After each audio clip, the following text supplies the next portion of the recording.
The duties of a stage manager kind of encompass a little bit of everything. Your main focus is the actors, and then communication is how I kind of view it. So you're trying to make sure the actors have what they need to be able to communicate well with each other and the director, and then you're trying to make sure the director can communicate with all the different tech departments all at the same time. During rehearsals, I usually get up pretty early and get all my things together and go over to the rehearsal space about an hour before everybody else. Make sure everything's set up, make sure the place is open, because you never know what kind of space you'll have.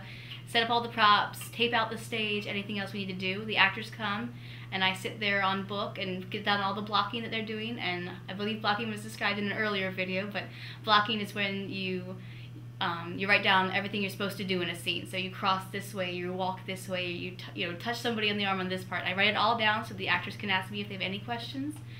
I follow along if they miss a line, and I tell them, and make sure everything's written down, write down any questions for tech people we have, come back to the office after a long day at the rehearsal place, and write a rehearsal report, and make sure all the departments are communicating with each other, and talk to everybody who's here, and then go home really late at night and make dinner. During a show, my duties get a little bit simpler because it's all worked out at that point. I follow a checklist and make sure everybody's doing their duties at that point. So it's less me having to make sure everybody's communicating and making sure people are doing what they're supposed to do because it's already been communicated. Calling show is probably my favorite part of being a stage manager because it's the part that I feel I can excel at more than anything else. It's always come easy to me. So in my book, I type my whole script out, or if I'm lucky enough to have a director who's written the script, they already have it typed in some sort of form, so it's less work for me.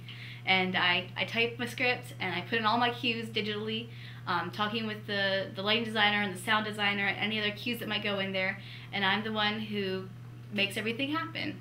I went to school at Longwood University, and I did go for theater. I originally went for theater education and ended up being a BFA in technical theater, which meant that I focused on stage management but got a little bit of education in all different tech departments. And so I knew a little bit of everything before focusing. And I think that helped a lot because my job does encompass all the different departments.